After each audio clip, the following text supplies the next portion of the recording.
Whisper down the hall, footsteps echo in the dark. Another case, another spark.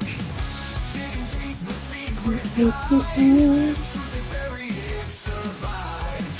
Piece by piece, we break the lies. Light up every we're seeking truth, no stone unturned. Every clue, every word, justice waits in hidden rooms. We won't stop. We're seeking truth. Yeah. Silent victims lost and gone. Echoes scream, but life moves on. Faded faces, mystery calls. Answers waiting in the walls. Digging deep where secrets hide. Truth they bury, it survives. Piece by piece, we break the lies. We're seeking truth, no stone unturned. Every clue, every word. Justice waits in hidden rooms. We won't stop. We're seeking truth.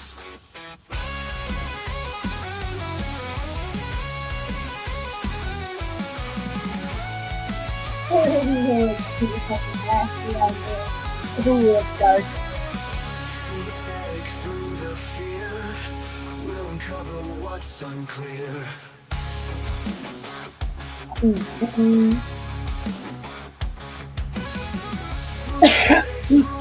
fear. We'll uncover what's unclear. We're seeking truth, no stone unturned. Every clue, every word. Justice waits in hidden rooms. We won't stop. We're seeking truth. No, we won't stop. No, we won't stop. We're seeking truth.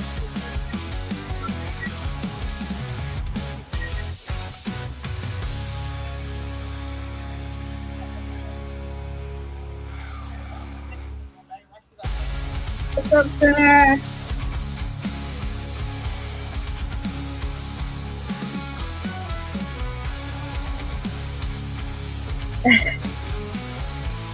For 8 p.m. So, hi everybody. I'm a little nervous. I'm trying to pause the music, but I'm like, man, I don't know if I'm ready for this yet. I haven't been live in I don't know how long. Okay, hold on. Shadows whisper down the hall. Footsteps echo in the dark. Okay, hopefully y'all can hear me now that I paused that. Can y'all hear me? I don't have a mic and I don't have a setup like that. It's just me and my laptop. We got you. Okay, I'm glad somebody's got me because this is going to be a rough one. I know I just haven't been live in so long. It's just been, and of course, Ohio has a big storm about to roll in too. So hopefully, I should probably dig out my cord so my laptop don't die. How's everybody doing? I know it's been a while. These streets are on fire, and I just thought, you know what? This popped in my news feed the other day. Maybe it was this morning. It might have been this morning. It's usually when I do all my research and stuff. But being a domestic violence survivor and coming across this case, and a lot of people, just really don't know how to do true crime. It's like they don't. And so it's storming here in Denver too. Yeah, it's about to come through. It's about to hit us. Plus, we've had the big heat advisory today, so it'll be nice for it to try to cool it off maybe a little bit. But it was very hot. It was like 105 only because of the it was so hot today. I stayed inside. I was like, forget this. So this case, this case is so sad because the system failed. Not once, not yet again. We had the system failing these victims, and it's a shame because the mom not only knew it, and the young girl told everybody he was going to do it, and he did it. And the mom, it was just, not to mention, she was, at my notes here, 3 weeks pregnant. 3 weeks pregnant, I do believe. Let me just double check. Um,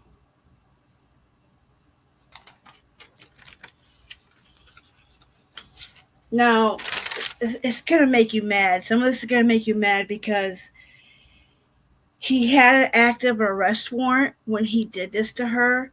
If they would have got him and put him in jail, she would still be here. She would still be alive. And it's a shame because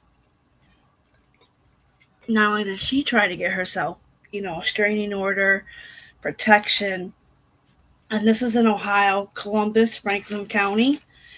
What really got me, I think, is what he apologized, and it just is gonna make you mad. So this part of the story is probably gonna tick everybody off. But her name was Brooke. She was 19 years old, and she left her boyfriend, and she tried to tell everybody that she was scared, and so yeah, very, very. It's just a sad story because she was pregnant. I do believe it said she was 3 weeks. It might have been 4 weeks pregnant. He was out on bond. I mean, this monster was 24 years old. I call him a monster and I call him suspect. I really don't give him a name, but his name is Blair. Blair's the last name. Okay, so let me see. Okay, I haven't done this in a while, so don't judge me. I haven't done this in a while. I'm not sure. Okay, let me make sure I don't have anything up that's gonna get me. Okay. I'm thinking this is my share screen button. I haven't done this in so long. Yay, it's me. I haven't done this in so long. And I'm blind, so bear with me. Let's go here. I'll read the article first.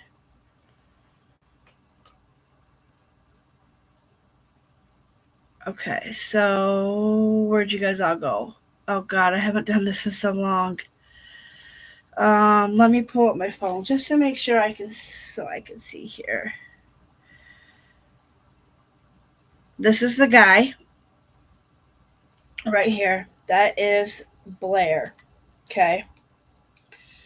Oh God, give me a second, y'all. Okay, yep. Okay, y'all can see. Cool. Cool beans.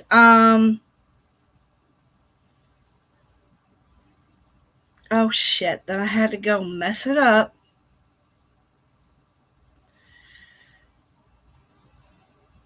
Crap. I messed up.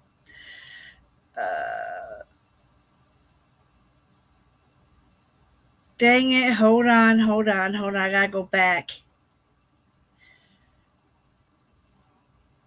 Okay. Let me try this again. Okay. We're gonna go with the MSN one. That's the one I was on earlier. Okay. 24-year-old, I can't talk now. 24-year-old man gets at least 48 years in prison for struggling his pregnant girlfriend. So this is Blair. Oh my god, he makes me sick. He just, I just want to just come to the laptop and punch him in his face. That's what I really want to do, is punch him in his face. Um, so she was 19. Her name was Brooke. His name is Devon Blair. And so basically, he was sentenced to 48 to 53.5 years, and the Franklin County Police Court judge did that.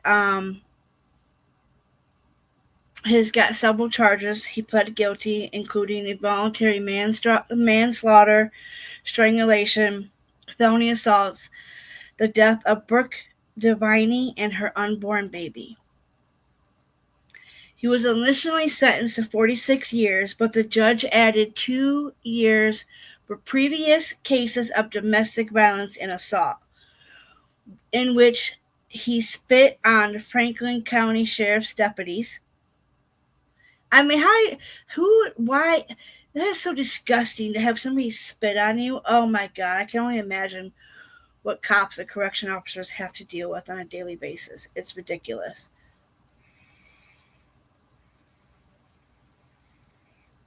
But on June 16th, 2024, a text message was sent to 911 about a domestic violence situation.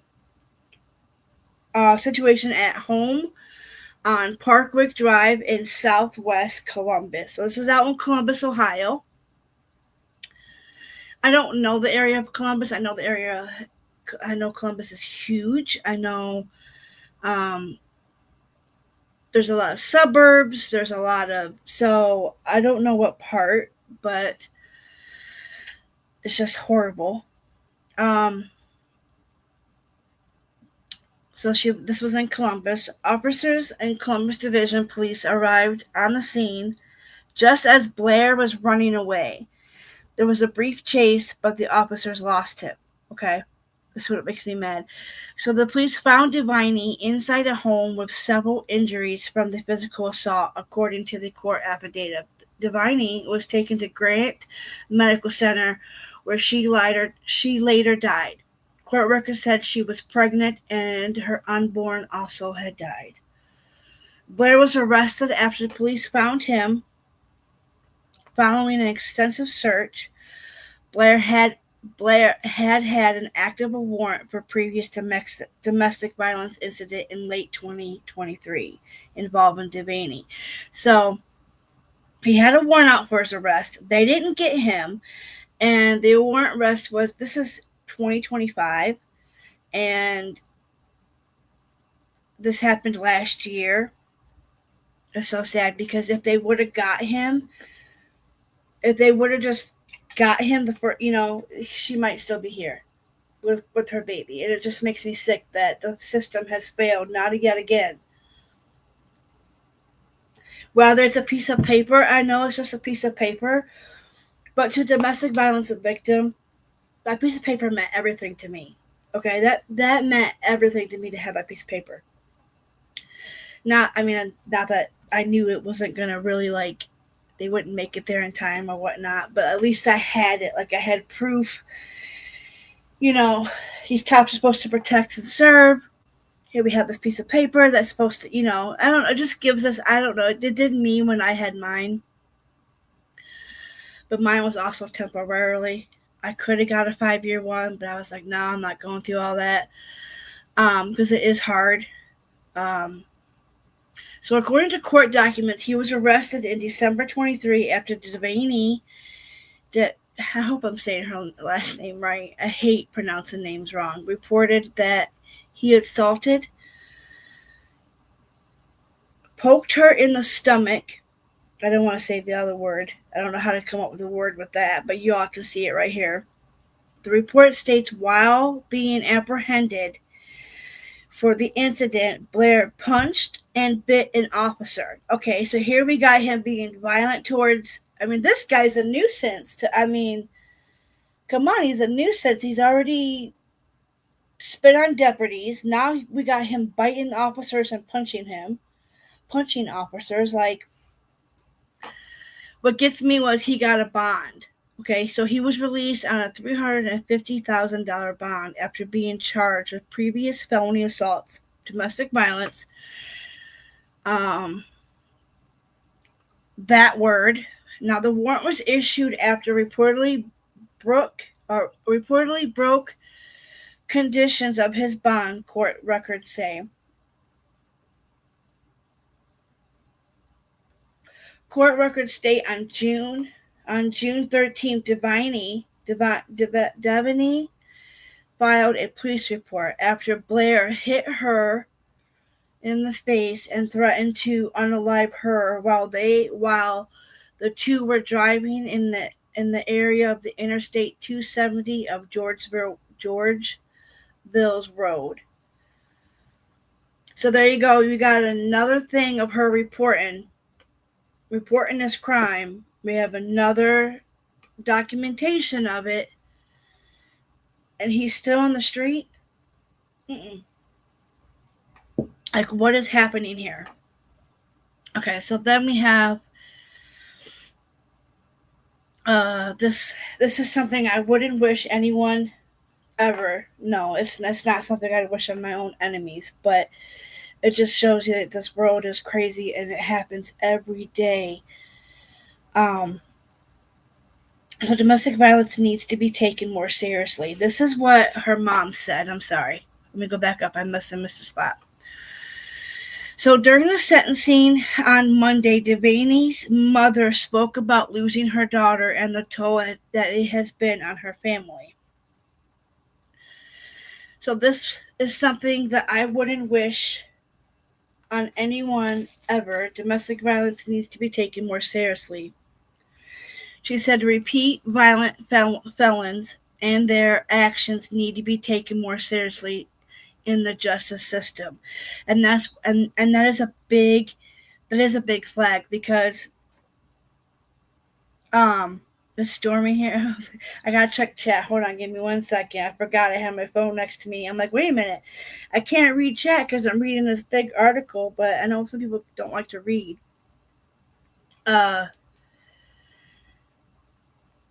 Sounds good. Storming in here in Denver. Okay. Yeah, so if you guys write me, I have my phone right here now. So now I can see comments. It looks pretty dark out there. I don't know if I'll have to show you guys if I turn my laptop, I don't think you'll be able to see. Could be a lag, I don't know. This just makes me mad because like the mother knew this was happening.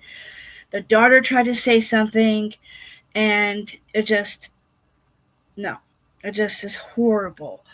So Devaney's mother added, no matter how many years he spends in prison, it'll never bring her back. And that is so true. A lot of these victims don't get to come back to this world, and no matter, how many years he got, 48, so 53.5 years in prison.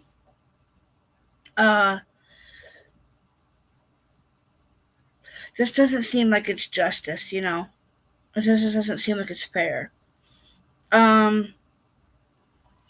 Okay, so then there have been nothing but good. Okay, so this is what gets me. So you guys be ready, okay? I'm gonna read it to you. It might make you mad, like it made me mad this morning. So Blair spoke in court, starting with an apology to the family. They've been nothing but good to me, and I think about them. I think about what I've done every day and every night. I'll probably think about it for the rest of my life, Blair said. I know my actions have consequences, and I'm fully prepared to pay for mine. And then he has been in jail without bond since 2024. And I can't imagine her mom. I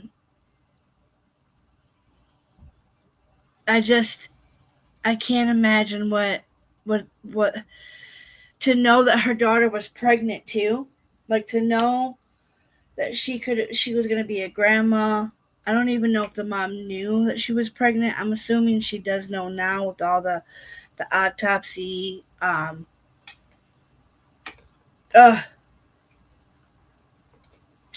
he's 24, and but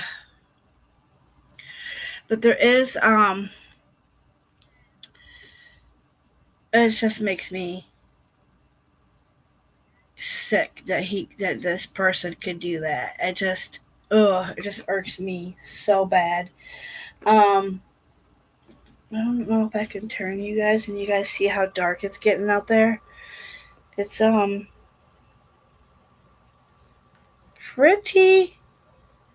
pretty dark. It's getting there. It's gonna storm like hell. I can only imagine. There's my people, my loved ones are right there supporting me behind me, and my dad, my beautiful stepmother. My dad was murdered, and my stepmom lost her battle to, well, she won. She won her battle to cancer, two different ones. So those are my people, my loved ones behind me. You can hear Scoob outside. But there is something else I want to show you. I want to show you the video that I actually had found earlier. And that is with, let's see here, share screen. Okay, so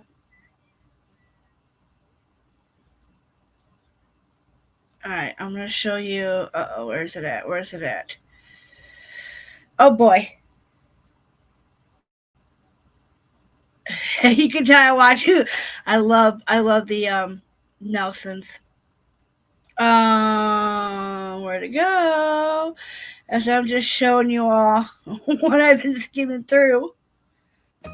Mosaic Classical Academy is the best choice for schooling because we're personalized between the classical model of education and the individualized learning.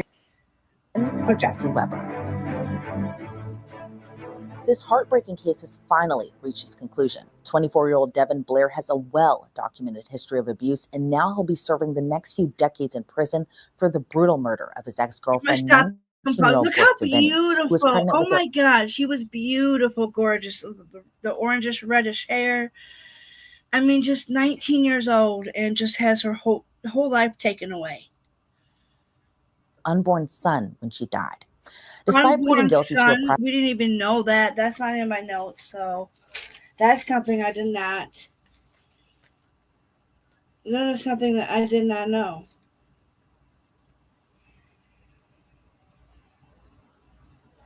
I knew she was pregnant. I mean, can they tell at 3 to 4 weeks?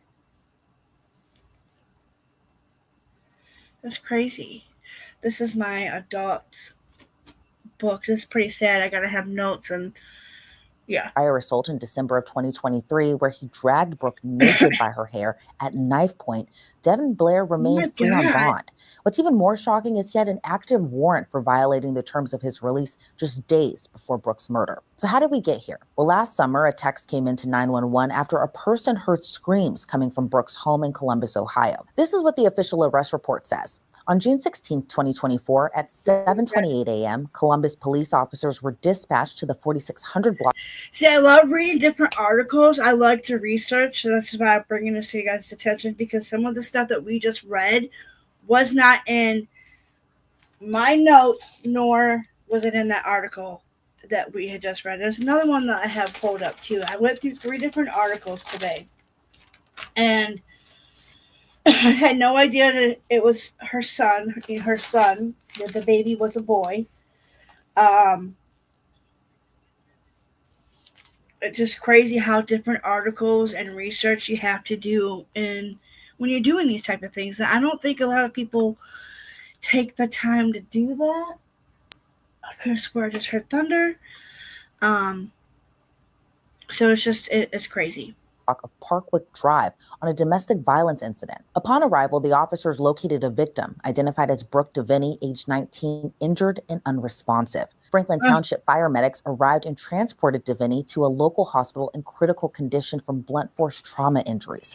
Deviney was pronounced deceased at 8:45 a.m.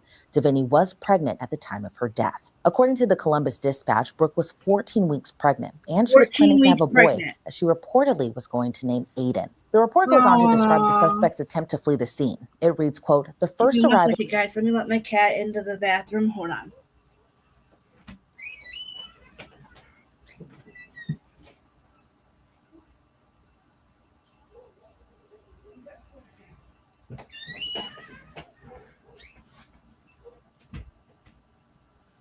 Okay, I'm back. So let me hit play. Units observed a suspect fleeing the location, but were unable to make an apprehension. After an hours-long search, the suspect, identified as Devin Blair, age 23, was taken into custody. Blair had active arrest warrants at the time of this incident. Now, according to the report, Devin was on the run when officers responded to that 911 text. We'll dive into his violent past in just a bit. But first, watch how this chase unfolded. So he has a really, she's right, he does have a violent past, big time. As police arrive, you can hear officers discussing Devin's outstanding warrants. He's got a felony warrant. It's essentially part of what we're doing is working a 50A. Okay. Yeah. So I would treat it the same way. 4623. Yeah. There he is. He's running. Hi, Spitfire. Thanks, girl. Missed you. Welcome in.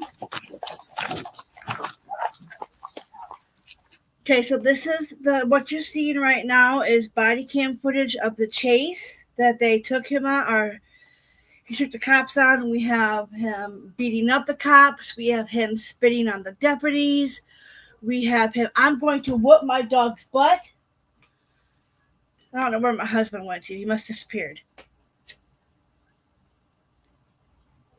So, shout out to, what are we watching? Sidebar, Law and Crime.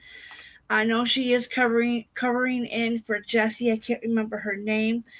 Yay, I'm so glad you guys are here. My first time back. It's been a while, so don't judge me. All right. Hands up, no arrest! If I ever listen when you say hands up.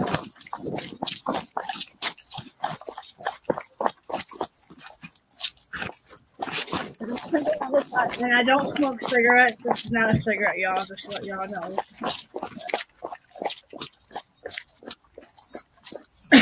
Now, while some of the officers chased down Devin, others discovered that horrific scene inside Brooke's home. I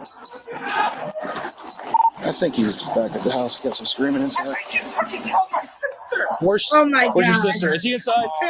Is he inside? No, he dipped. I remember this now. Oh my God, does anybody remember this? Has anybody ever seen this? I remember seeing this now. But I've never seen any YouTubers or any true crime creators talk about this. Maybe Emmy would be the only one I would, oh my gosh. But I'm pretty sure I remember seeing this on the news on Court TV. Where's your sister? I remember that him saying to this kid coming up saying that. The search for Devin Blair ended up leading officers to a vacant church where he was finally cornered. Columbus Police, if you're in here, sound off! Columbus Police, just shoot him. We'll just have to go slow. I'll hold this hallway, or if you want to hold the hallway, I'll kick stuff around over here. Look at this, an abandoned church. Oh, he's in there. Columbus Police! Columbus Police. I don't think he's gonna listen. Okay. This is a church? How is this a church? They said this was a church, but I don't see this as being a church.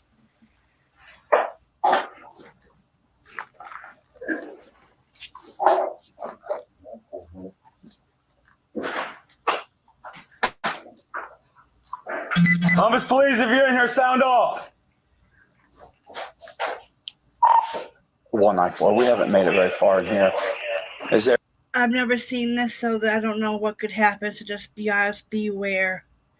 You remember this too, Senator? Yes, I remember seeing this on court TV. I just remember that kid coming out saying, he killed my sister. And I can't imagine. Oh my God. And they found, Are there any canines close? I think about that. I think about what if my friend didn't call my mom that day? I think about that all the time in my head. I didn't have that one friend that seen what was going on. If it wasn't for her, she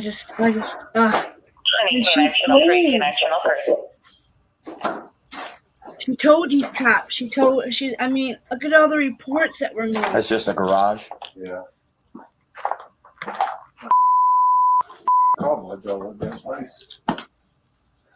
I haven't ran into one this way yet, so.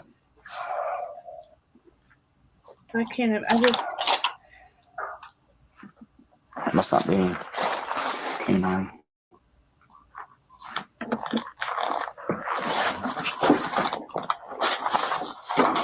Get down! Get on the ground! They get him. They got him. Hands behind your back! Hey, by the way, there's a reason Sidebar is the 16th most popular show on YouTube right now. And no big deal, but Joe Rogan, we're coming for you. Just like there's a reason Megan and Morgan is America's largest injury. I can't never pronounce his name.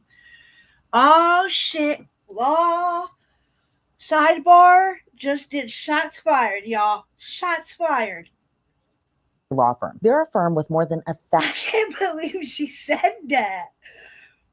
Attorneys, and that's because they win a lot. They've recovered over $25 billion for more than 500,000 clients. Don't come to get me In the past few months, a client in Florida received $12 million after the insurance company offered just $350,000. In Pennsylvania, a client was awarded $26 million, 40 times the insurer's offer of $650,000. And another client in Pennsylvania received $29 million after only being offered $500,000. Now, if you think your case isn't even worth millions, why not start Let's talk salary. Great. What do you typically offer for this role? It's competitive. And if it was a number, it would be a competitive number. I'm poor. I can't afford. Go, bro. You're the one that did it. I'm poor. I can't Let me go, bro. And I think it's like controls around the corner. No. Bro, let me go, bro. No. You want to stay in your head and be stupid? That's what happens. You killed your girlfriend. We'll just help you make a good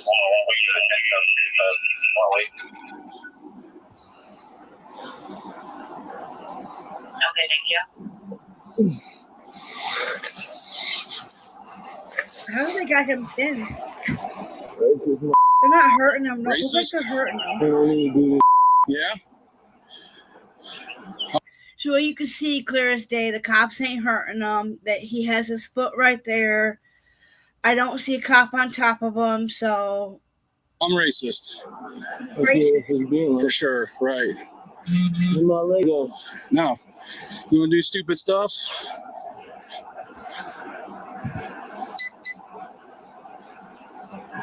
I mean, he spit on the cops already.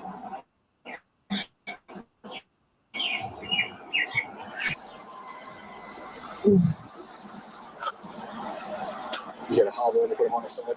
Sarge, you get a hobble and we'll put him on the side. Yeah, I'm just trying to get on one side of my damn self. Yeah, I'm just right now. Ain't no one listening to you right now, Dad. Now, faced with the choice, cooperate or be strapped into a stretcher, well, let's just say he didn't choose the former. This can go two ways. You can go on a stretcher and we can strap you down, or you can be a man and sit back there. It's your choice. Which one's it going to be? I didn't want to be on. Shots fired. Those cops said, you want to be a man or do you want to be a little boy? Pretty much, you know. You want to be a man, or you need to go on a stretcher? Are you going to act like a father, or are you going to go with man up? Sit like that. Yes, no question. Now you better put him in one of those. Yes or no? Yes or no? I like the little bit of quote. Nice work. Where it takes a clean. Say what, standing or no? Brings down this criminal. Answer the question. Yes. And we answer it for you. So we're gonna put you on a stretcher. You don't stand him up. Yeah. You know, it takes a whole bunch of these cops to get him, because once they start doing all this shit, playing all these games, it makes it 10 times harder for these officers to try to get these criminals to cooperate. And like if you're gonna do the time, you're gonna have to pay the crime, buddy. Ready? And I guarantee you, when he gets to prison, he ain't gonna have a happy life. On your feet. Use your feet. Not if he goes to population. Start walking. Jesus. Stand up. Stand up. Y'all gonna work for it. I don't want to be on the stretcher. I want to make it easy for y'all. Oh, so we're gonna work for. We'll strap you to the stretcher then. What's your name? It's 2893. What's your Wednesday, address? Thursday, Friday. Oh, that's for his address. See, that's what I'm saying. Like, he's got. Come on side. Come on side. Side. Hey, you let me like this. Oh, freaking.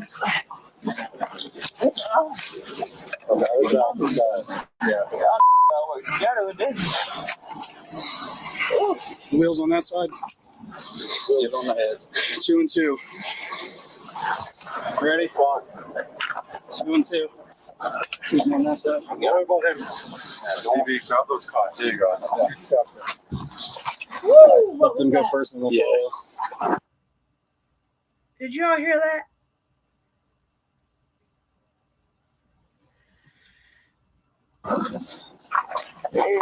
That was a boom. I don't know what kind of boom yet, but we'll find out. I got you.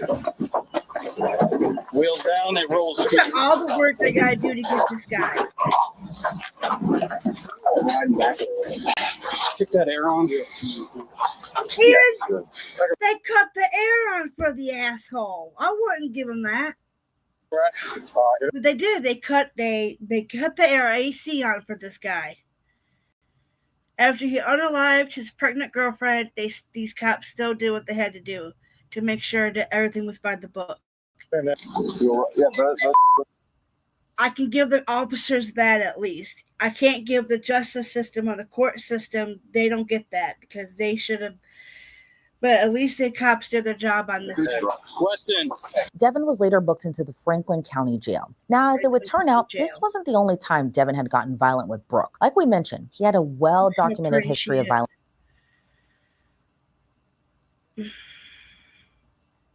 It's so sad. She's young, and who knows, she could have been a wonderful, great mother, and now her family don't get to see that. We don't get to... Violence against her. That violent history included choking, beatings, threats to kill her, and even holding a knife to her throat. And despite all of that, he remained free until she was murdered. Now, according to reports reviewed by the Columbus Dispatch, one of the most serious earlier attacks happened in December of 2023. On December 28th, Devin smashed the windshield of Brooke's car. He forced her to strip naked.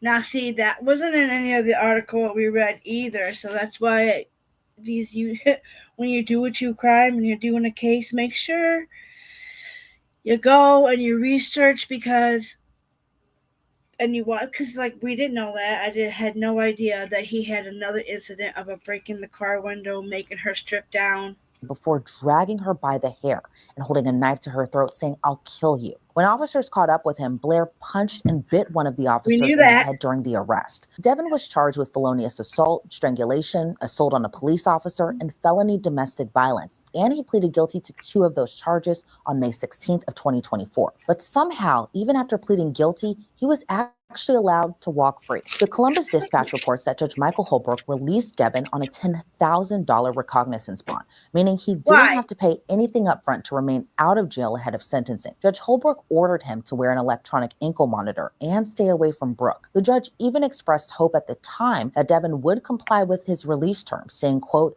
"I'm taking a chance. Don't disappoint me." That chance didn't last long. Just days later, on May 31st, Are you serious? This judge? What the frackin'? What in the world? What? Was revoked for violating his release conditions and failing to participate in a pre-sentencing investigation. A warrant was filed that same day in response to the violation, but it would never be served. Devin attacked Brooke 2 more times. On June 12th, just 4 days before her murder, Brooke told police that Devin attacked her during an... So Whoa. He attacked her an additional two more times before she was unalived. Excuse me. What is Columbus doing? What is going on here, Ohio? This could have been prevented. I hope the mom comes after. I hope the mom, I hope Brooke's mother can get wrongful death suit or get some kind of charges against because this is bullcrap that she's had so many attempts, so many documentation of it. Argument in her car. She said he punched her in the face and warned her not to take the freeway exit toward her parents' house. When she did anyway, he punched her in the eye and hit her several.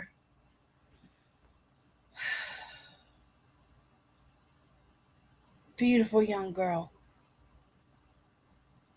I love her hair color. I love the orange, I think they call them gingers. I don't know if that's the right word. I don't know if that's a good word, but I just think she's beautiful. And it's a shame. Times in the head. He then picked up a can of car cleaner and threatened to bash her head in. Now, 4 days later, police would receive that 911 text. Trigger warning. Holy shit, I didn't even know. I should have told you. Trigger warning. Whew. Something terrible happened to Brooke. During Devin's arraignment on June 18th of 2024, he interrupted the court with expletives demanding bond. Let's take a listen to that. Now shut the up and give me a bond. Give me say, okay, granted, give me the out of here to my rack. And died as a result of her injuries. Her fetus also. Sorry, smack this when I get out of here. Please be quiet. Shut the up. Should never brought me down here. I ain't want to come. You forced me down here and I give a Oh, God. And he had the nerve to say he was sorry? Shut up. Counsel on behalf of the client.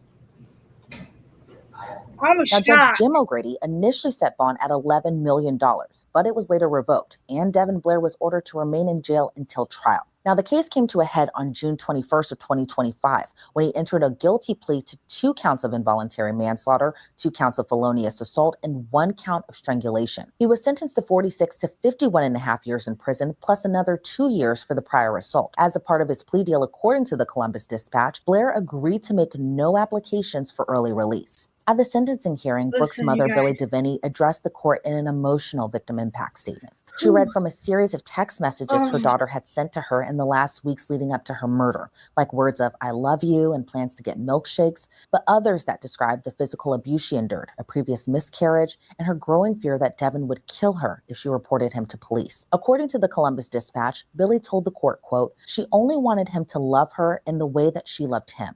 He took her life. He made a choice to take her life.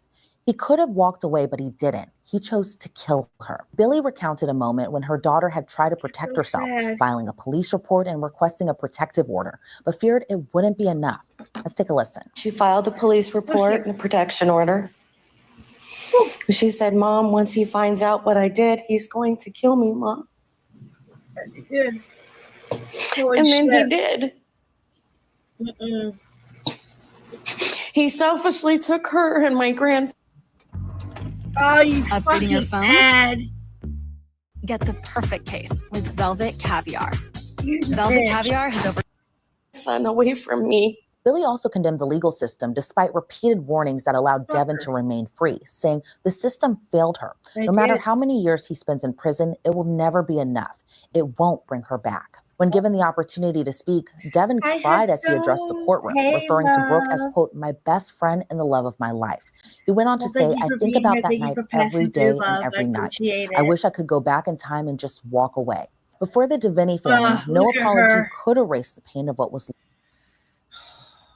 Them flowers are beautiful behind her, though. And she was gorgeous. Lost or the many missed opportunities to prevent it. So I have a great guest with me to break this all down, and that's criminal defense attorney Joe Tamburino. Joe, always great to see you, and thanks so much for joining me today. I got to ask you, how common is it for someone with a very violent history and a guilty plea at that to be released on their own recognizance bond or released on a recognizance bond while awaiting sentencing? How rare do you see that, or how often do you see that? Well, thanks for having me on, Elizabeth. It is rare. Usually when you have someone with such an extensive history of domestic violence and they plead guilty to a domestic violence felony where they used a weapon, because remember, in the December 2023 case, he supposedly and pled guilty to a domestic violence case where it was alleged that he used a knife. That's a dangerous weapon. And you have that and you plead guilty, usually they're taken into custody. But again, that's up to the judge. Some judges will, some won't. I had your guys' links. I was going to put them in. And in your view, kind of what went wrong to allow Devin Blair to remain free despite having an active warrant out against him? Put that in too. Well, what went wrong is that we have to make sure in the system that all judges are educated on domestic violence. And, that's going to depend upon how do you become. And I think a lot of systems, I think the court systems don't know how to handle DV situations. They don't know how to, I don't really think they know the extensive from it all. Become a judge in one jurisdiction or another. Like here in Minnesota, judges are first appointed by the governor, and then after that, they run for re-election. In many states, there's simply just an election for it. But very few states, if any, have qualifications as to what you need to do in your career before you're even eligible to become a judge. And then obviously, once you become a judge, what are the standards or what are the educational requirements that you would have to go through as you proceed in your judicial career? So I think a lot of this would be alleviated if we had judges who understood the nature. I'm pretty sure that judge is probably thinking he got that one wrong. I'm pretty sure he's probably feeling some type of way, but you should have never. I mean, you can look by his character. You should have read. Did the judge not read when he got arrested? Did the judge not read what he did to the officers? And you took a chance out on that after he beat up deputies. He spit on them. He punched them. No. Of domestic violence, especially when we're dealing with defendants with an extensive history. And when the person allegedly or admits to using a dangerous weapon. In those cases, the court has to seriously consider putting them in custody after they've pled guilty to their sentencing.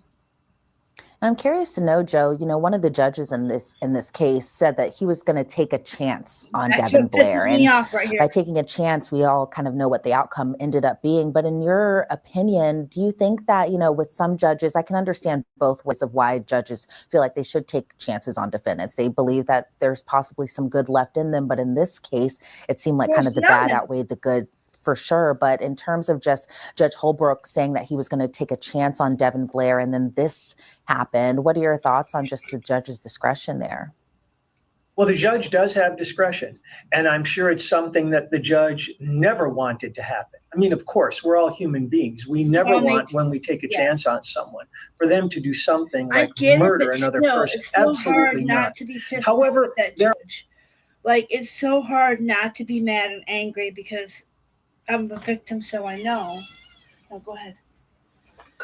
I don't want you on camera because I don't want people, strange idiots on the camera to.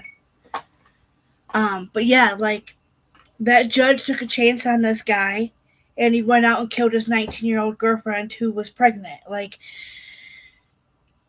I just. There are good chances and bad chances. Here are good chances.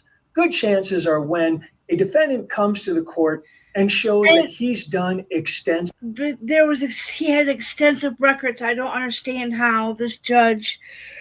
This bugs me so bad. It bugs me so bad. He spit on your deputies. He beat cops up. Treatment. Maybe he's gone through an inpatient alcohol program or intensive outpatient alcohol program.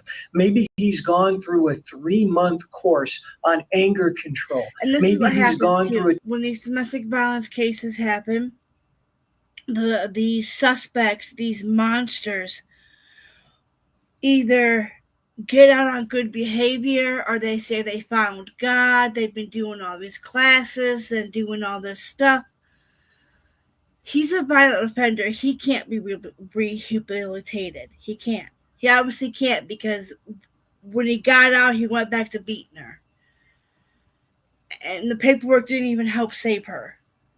A 2-month course on domestic abuse issues. If a defendant comes to the court doing all of that, showing that he's gotten to the roots of why he's an angry person, of why he attacks women, and he really has successfully completed those programs, yes, that's a good chance. As opposed to a situation where, you just have a defendant who says, look, I'm going to do better. I'm doing better now. I've been great since I've been out on bond. But has there been any programming? Has he successfully completed anything? So, you have to weigh the chances. When a defendant has completed all that types of programming, that's a good chance. When they haven't, you got to question it. And this case is especially heartbreaking, given that the victim was pregnant with the defendant's child. And then you have this other aspect of, her wanting to report this information to law enforcement. She did everything right. She told her closest family. She told law enforcement about what was going on with her. And then obviously this happens. And I think always a question when we see these very big domestic violence cases that were to happen that end up like this, where a victim ends up being murdered. I think a lot of people go back to, okay, well, why did she stay with him? Why did she continue being with him? And then we kind of know from her mom. Well, there could be different scenarios to that. She obviously didn't want to stay with him. Obviously, she was trying to get away from him. A little bit from the reports out there that were saying that her mom just, was saying that her daughter just wanted his love to pretty much just go back to how it was. But in terms of why defense attorneys may get that question of why didn't the victim leave? Why did she continue to stay? Why would she have a child with him? What kind of answers do you have to that? Because I feel like it's a double-edged sword where you say, okay, leave and then something bad were to happen, or stay and something bad were to happen. It really just feels like there's no good outcome out of these horrible, horrible cases. Well, look, you just hit it on the head with no good outcome, because in many situations you will have victims who simply want the perpetrator back in their lives, regardless of the fact that they have abused them, regardless of the fact that they are dangerous people, violent people, they still want them back in their lives. And that's something that, we're never going to cure. We just can't cure that, because as adults, we can all make decisions. As long as we're not under some mental defect or under the influence of a mind-altering substance, we are allowed as human beings and citizens in this society to say, look, I'm making my own decision. I want him back in my life. However, there are some guardrails. Like in this case, we had the victim who was calling the police, saying that there was, no contact orders basically being broken. In that kind of a situation. And see, in this situation, she tried so hard to get out of it. And then, there's some situations where the victims can't get out of it, or they feel like they can't get out of it. And when they do make a game plan, they get caught up. Well, now I gotta find that site again, but there's a site, and there's a little red button. So you could set up, I think I have it somewhere. I'm gonna dig it out. But in some situations, the victims can't get out, and then if they do try, they end up getting caught, or they're being brainwashed. They feel like that's what they're supposed to be. It's just a whole big cycle. A warrant should have went out. Not only that, it should have been executed. And then once the defendant was arrested on violating his conditions of release, he could have been held. His prior bond could have been revoked. So there are some guardrails to the system. All right, so listen up. State Farm was trying to charge me $197 for car insurance. No, thank you. I got a friend. And what else could have been done in this type of case that could have possibly have prevented this from even happening? Well, the only thing that could have prevented it if he remained in custody. I mean, obviously that's clear. But other things that could help is when you have a defendant who has a pretty violent history. And the last time he abused this victim, he did something very degrading, pulled her around in public by her hair, made her strip naked in public. That's very degrading conduct. That should send off red light signals everywhere to a judge. So what you could also do as part of a condition of release is put a GPS monitor on them. They did that. Where you have a monitor that you can see if this defendant is even getting close to the victim's home or the victim's place of business or the failed with that too. So victim's school. Now, of course, you will have defendants who cut off the monitor. Okay, if that happens, immediate warrant and immediate arrest. But you can try to prevent that by having these GPS systems, and they're available everywhere. And is there any type of legal way to hold possibly the court accountable when a released offender goes on to commit a very violent act such as a murder like this? No, we have what's called discretion in our system. For example, a prosecutor doesn't have to charge every case. We elect our prosecutors, and then they hire prosecutors who go to court every day. They're the assistants. And we give them, and rightfully so, the discretion to charge cases and not to charge cases. Why do we do that? Because not every case should be charged. People sometimes make accusations of crimes against other people that sometimes are not. I mean, this cop's just thinking, I don't know what to do. And he's just, like all these cops in the back, like, okay, we're going to have to, they don't have no protection on themselves. True at all. Or even if there is some basis in truth, it doesn't rise to the level of probable cause, or certainly not something that you could prove beyond a reasonable doubt. So discretion is built into our system. And because of that, almost all public officials, like we have prosecutors, judges, are going to have immunity for their discretionary judgment calls. So, and that is good to have in the system, except obviously in some cases, the calls aren't made correctly. I just think this system. And what's your thoughts on Devin Blair's sentence? I mean, he was given a plea deal, or he should have even got the plea deal. What do you guys think? Should he got a plea deal? Put a 1 in the chat for yes, 2 for no.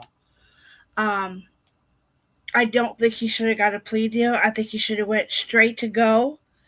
Do not pass go. You do not collect your $200, and you get the death penalty.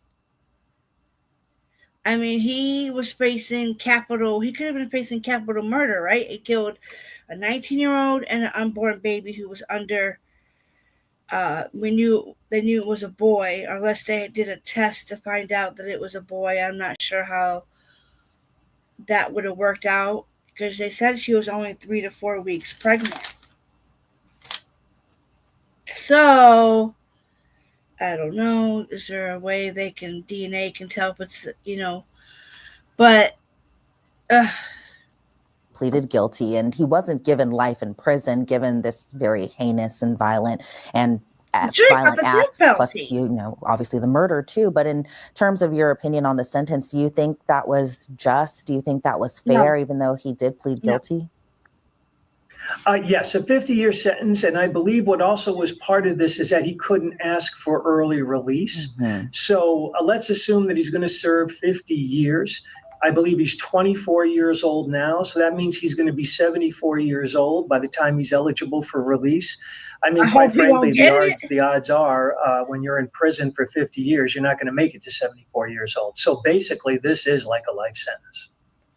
And what are your thoughts on just the kind of sentence that he had when he was kind of telling the court pretty much his side of things, where he felt bad pretty much and that he wishes he could go back? I mean, obviously it's too little too late. I mean, his ex-girlfriend is dead and their child is dead too. But in terms of him seeming remorseful during his sentencing, do you buy it? I don't personally buy that, but it is the right of every defendant. It's a right of allocution, which means that a defendant can tell a judge what their position in the case is, how they feel, how this has affected them, how they have changed, their remorse, their contrition, what they want to say to the victim or the victim's family. So that is all of our right to do that. I think his whole apology was a bogus lie. To be honest with you guys, I don't even think his apology was worth a jack of shit to piss in. Excuse my French. I don't like this guy. When I read this morning as I was talking to my mom, my mom was talking and I was just listening to her tell me about all the stress she's under, and I can't do it. She won't let me do what needs to be done because she has a heart. She don't want to see people homeless and being it's a mess, y'all. But anyways, like, he should have just this guy just needs not to go straight to. They should have had a death penalty on this. And though, in many cases it is too little too late, and in this specific case, no. Oh, yes, his apology. I think his apology was just bogus. I don't think it was genuine. I mean, we read it in an article. We didn't really get to hear him say it. I'll look for it when I'm done with this. This is almost over. But I don't remember seeing him actually speaking. I seen it in words. So personally, I don't buy it, but it is his right to do that. All right. Well, Joe Tamburino, I appreciate your time and your insight into this case. Before we sign you off, is there anything else you would like to add about it? No, and thank you for having me on. Always. Thank you so much, Joe Tamburino, criminal defense attorney. We appreciate having you on Sidebar today. Sidebar. Well, that does it for this episode. Be sure to subscribe to us anywhere you listen to your podcasts, whether it's YouTube, Apple Podcasts, or Spotify. I'm Elizabeth Milner in for Jesse Weber, and this has been Sidebar presented by Law and Crime. Thanks for watching, everyone. So, what do you guys think? Oh my God, he should have not ever got a plea deal. He should have went straight to prison. And I thought Ohio had the death penalty, but apparently I was wrong. Hi, Okie. Hey, thank you for stopping in. Yeah, this one had me mostly mad because she was asking for help. She tried to get out, and of course, how did he even get off the monitor was beyond me. How he even got off the monitor. Like, how did you were on a monitor? Why did and I'm so mad at that judge. Why that judge would even try to take a chance on him is beyond me. I don't think.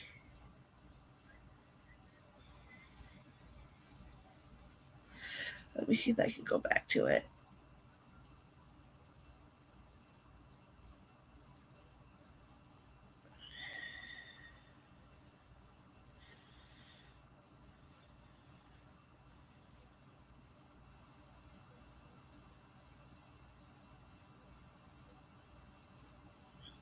Hold on, y'all.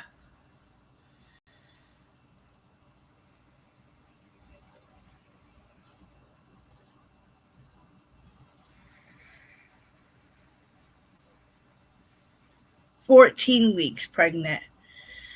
Okay, so hold on a second. I'm going to share this. So, the one article I read said 3 to 4 weeks. This one that I'm about to pull up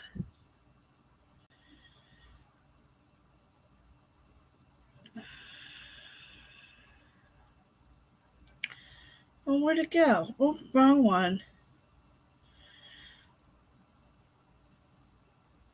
Hold on.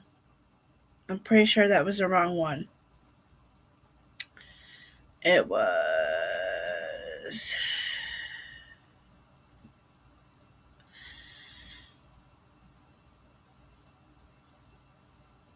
Okay. So this one says, down at the bottom, Brooke was 19, died June 16th, after being that by her estranged boyfriend, and she was 14 weeks pregnant.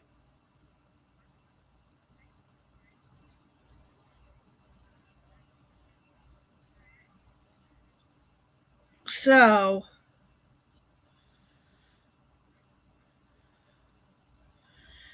she was 14 weeks pregnant. And the other article said she was 3 weeks pregnant.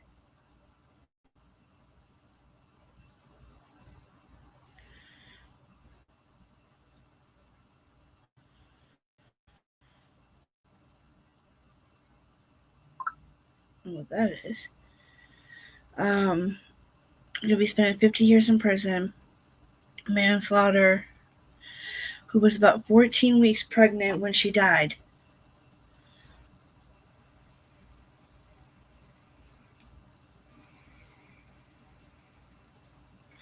Oh my God, and the whole fact that she was going to name him Aiden and it was a boy. And her unborn child, a boy, she planned to name Aiden. That is so sad. It's just horrible. She had a name picked out for him and she knew it was a boy. So I wonder why that article I read earlier said only 3 weeks pregnant, 3 to 4. That's really odd. Oh, y'all can't see what I'm. My bad. My bad. I'm sorry. Right here, it catches up here. So right here, 14 weeks, counts of manslaughter, felonious assault, one count. The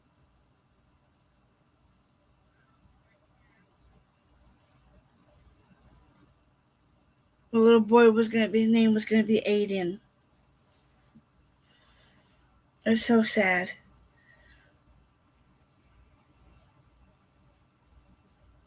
I'm so mad that Columbus, the court system, I'm so mad at that judge. I don't understand how he could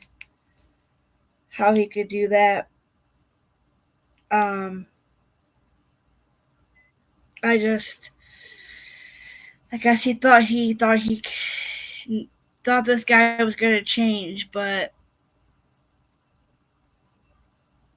it's sad.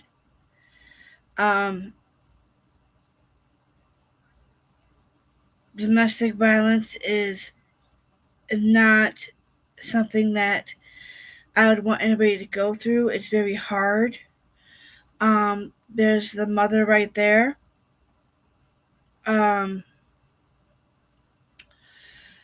But Billy Deviney, and the mother of Brooke Deviney, speaks at the Franklin County Common Pleas Court Judge Michael Holbrook before Devin Blair's sentencing on July 21st. Brooke Deviney, 19, died on June 2024 after being strangled by Blair. She was 14 weeks pregnant. The system failed her no matter what. No matter how many years he spends in prison, it'll never be enough. I'll never bring her back, Billy said. And then the 911 text is, right here. Okay, so the autopsy confirmed that Devaney was pregnant and that she died as the result of being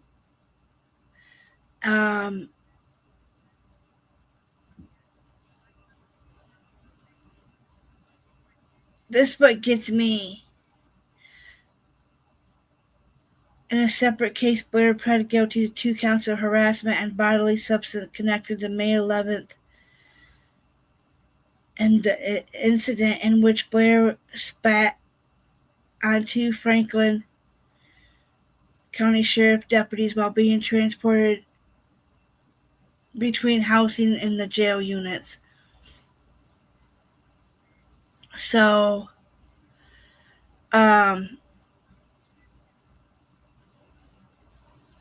this appeared on the Columbus Dispatch.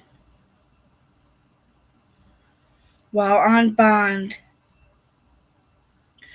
it gets me because he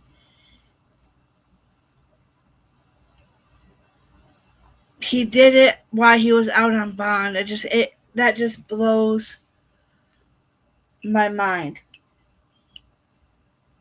That his poor mom. Her poor mom.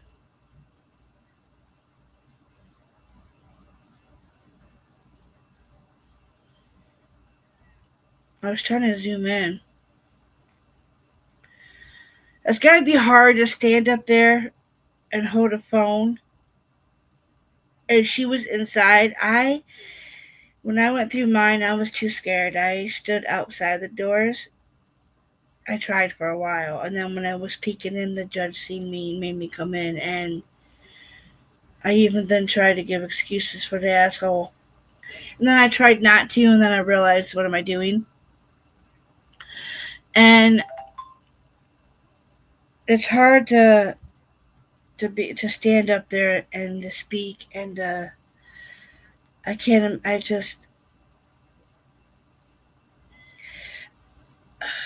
different scenarios get me. Like my mom, she would. It was a mess. Any domestic violence, and this is just, it's sad because it shouldn't have got there.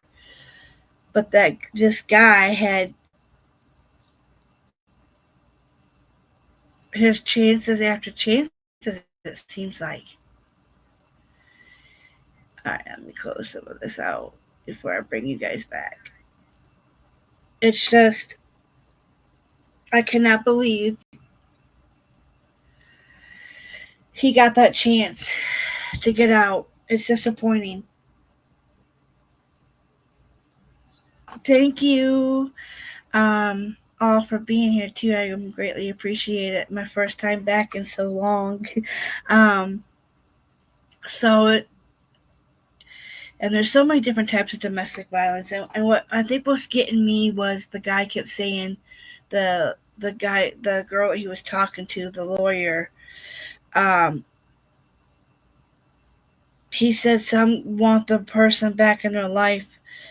It's like, it's not, because sometimes the victim don't want it, and sometimes the victim wants the person back in their life because there's something that they think that there's so many different reasons to why a victim, a DV victim, would stay or leave, or how they feel. And I just feel like she tried and the system completely failed her. And it's just so not fair, because her mom even, and then the 911. Oh, thank you, Sinner. I'm great to be live again. Yes, I'm glad you all came too. Just the fact that, like, she was even smart to do a text message of 911. You can do that. Any of these victims, I don't think a lot of victims know this, or anybody that's suffering DV. If you want to leave and get out, you can text 911, and like if there's something going on and you really can't call 911, and you can act like you're texting a friend, and here you really could be texting 911. And it's and then there's another website.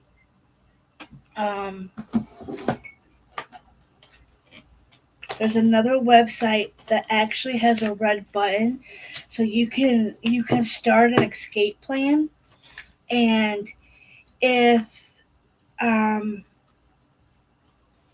your loved one walks in, you can hurry up and hit the red button, and you can get out of that situation. You can get out of the website to where that person doesn't know what you're doing. And I need to find that. I think it's National DV, something like that. I'll have to look for it, but I was looking for it now. But there's so many different other sites out there now that can be used. You can there's ones that will help you. This one that I'm talking about specifically helps you do a game plan. It helps you get your pets safe, because a lot of DV survivors have pets, and sometimes we don't want to leave because of our pets either, and so that's another scenario. Another reason why we don't want to leave is because we might have a pet. That was one of my reasons why I was protecting my cousin's kids. And if I didn't protect them, I knew the mom wasn't going to protect them because she couldn't handle it. I actually fought back, which probably made it 10 times worse, but I did. I didn't take no low blows. I was hitting back. Trust and believe that. Because I got to the point where no, you ain't gonna hit on me. I'm gonna at least fight you back. And the other girl, she just didn't have the. She just didn't. She just she took an easy way out and left me. And she finally got smart and took her kids and got to safety. But she could have told me. She could have told me. I could have got out sooner. But no, people just, and I try not to hate her for that, because she did take my little cousins away. That, and this guy wasn't even his kid. So there's so many different scenarios out there to why victims don't leave. And I just feel like that lawyer, that law and crime, they should have pinpointed more that this young girl tried everything. I mean, she got the little white piece of paper. She got there was protection order, and she got a protection order, and I think they said a restraining order on him. And there was nothing that didn't help.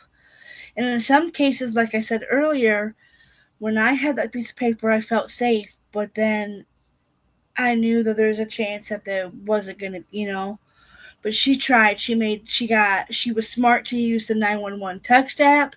She told her mom about it, and I just can't harp enough on Columbus, Ohio. Like, how did you let this girl, this young lady, go through all this? And it's like, for instance, let me show you here. Earlier we read the MSN one. And this is the one I think we read at the beginning, okay? I want to find out where. Oops. Physical assault according to the court affidavit. He had an active arrest warrant and a previous domestic violence in late 2023. It just makes me like Columbus could have did better. They could have did I just think they could have did a lot more.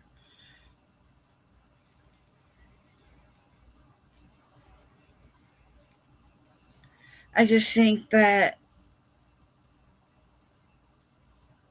I could have swore I read it earlier about it. I'll have to look back, but I corrected myself.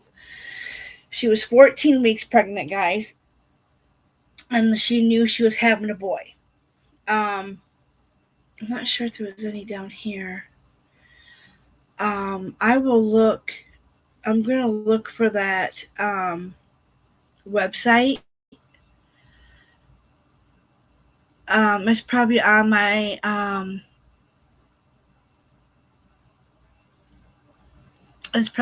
my site I'll look for it. But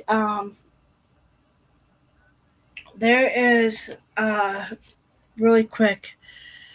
I want to go over really quick. Let me stop sharing this. Let me take you back here. Just my camera. Okay. So I have this piece of paper here. And dbconnect.org. Okay. Blessing many besting. Oh, the hotline.org is also another one.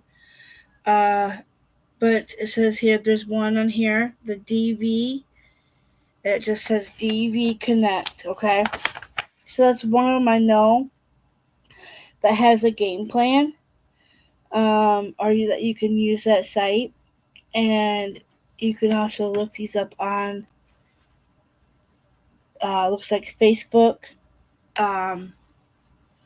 Pinterest, Instagram. I know I've read these before, but these are different types of abuse. Look at what color charted this is. But down there at the bottom was the website. So if you know anybody, or you see a stranger on the street, and you see something happening, you see somebody getting hurt, I always say, okay, for instance, if you see somebody getting hurt and you don't want to call right there, I always say get somewhere safe and then call for help. If you don't want that person to be, unalived or something, I would definitely get somewhere safe, then call. I actually had to do that once when I lived in Cleveland. I had seen something. Oh, there's a number too. Domestic violence hotline number is 1-800-799-7233. I'm going to put this in here really quick. Just so if anybody ever comes back and looks at this again, they're going to see that there's a number, and then I will post the links.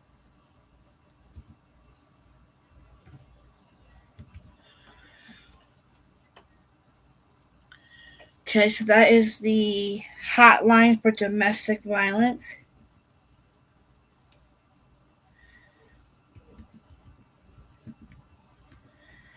I don't know how to spell.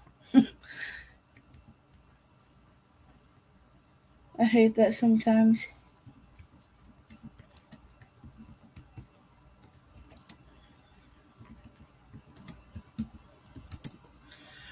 So that's the hotline. And the website is, like I said, dvconnect.org, okay?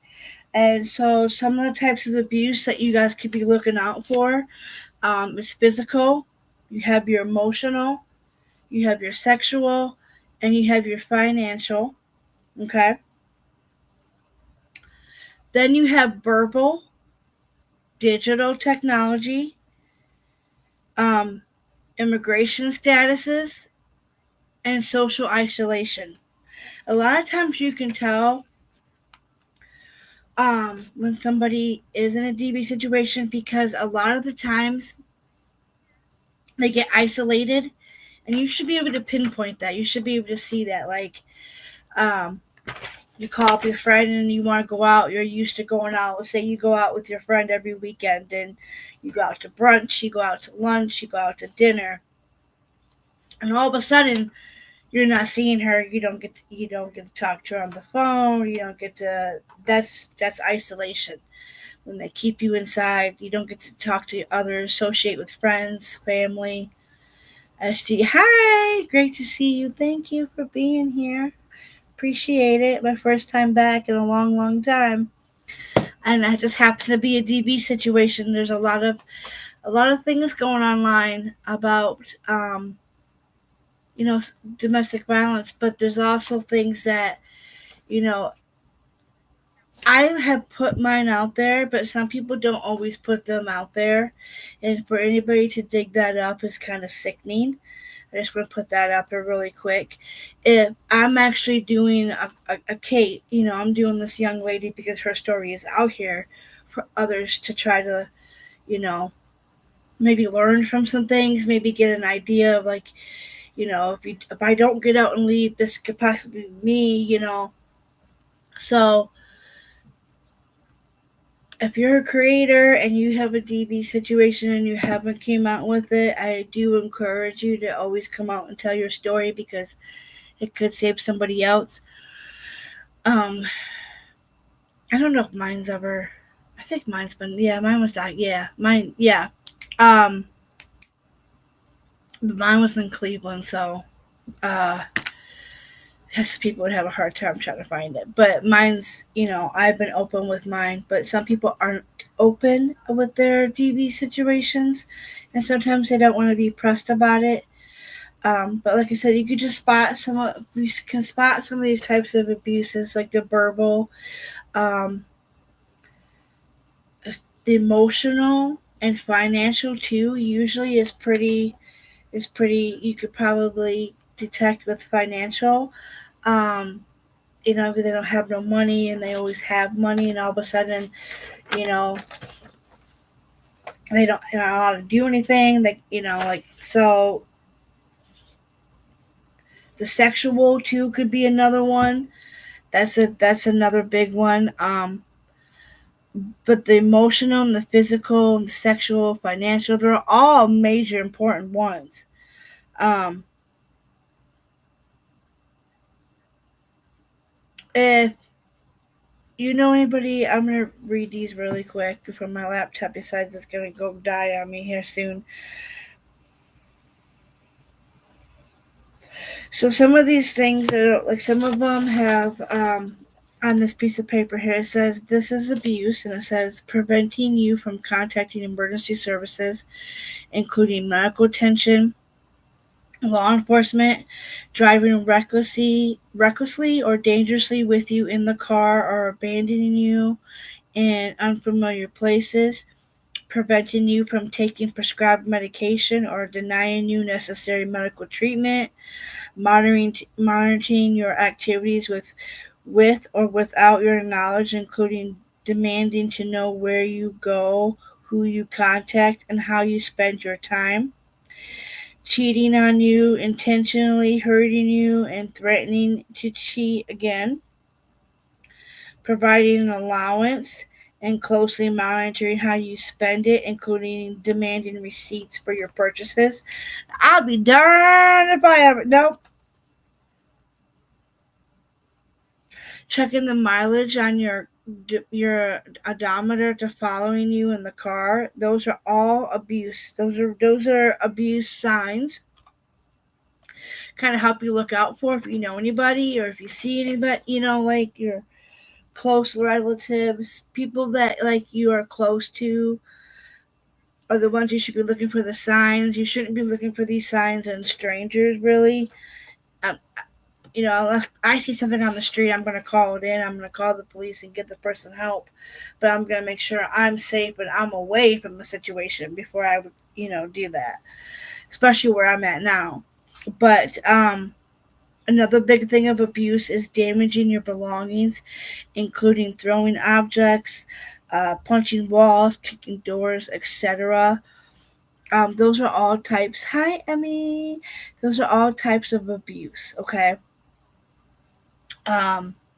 Stealing or inciting on being given your account passwords, constantly texting you or making you feel like you can't be separated from your phone for fear that you'll anger them, looking through your phone or checking on your pictures and texts and phone records, using any kind of technology such as spyware, GPS on your car, phone, monitoring your activities, using a smartphone, home technology, smart speakers, or security cameras to track your movements, communications, and activities.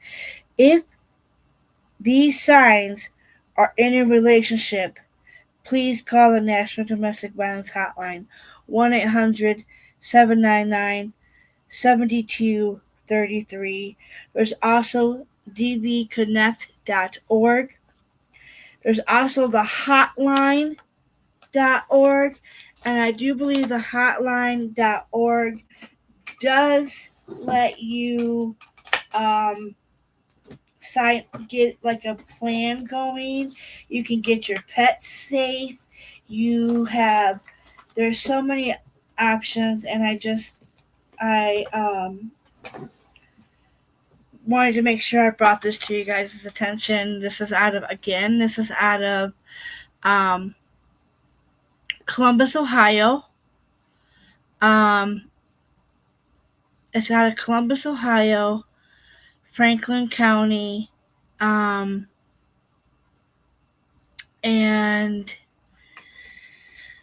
it's sad that this happened to this little girl. She was 19 again. Her name was Brooke.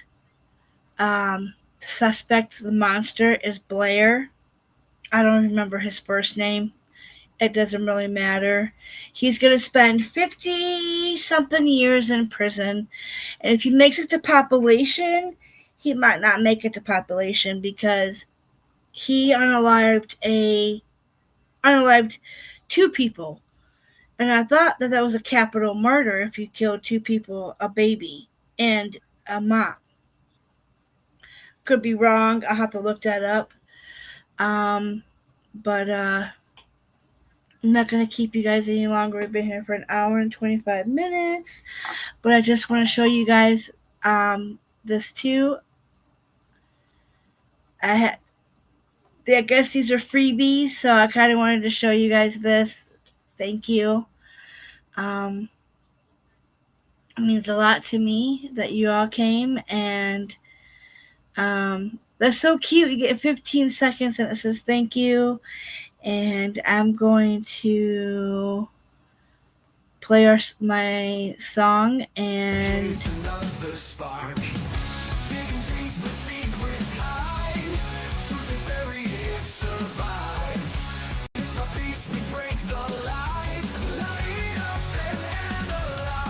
truth, no stone unturned.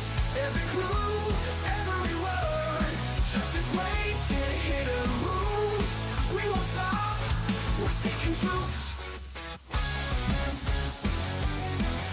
Yeah. Silent victims lost and gone.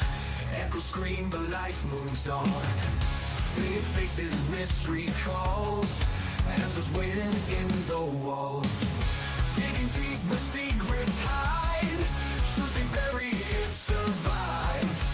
Piece by piece we break the lies. Light up and alive. We're seeking truth, no stone unturned. Every clue, every word. Justice waits in hidden moves. Good night, y'all. We're seeking truths.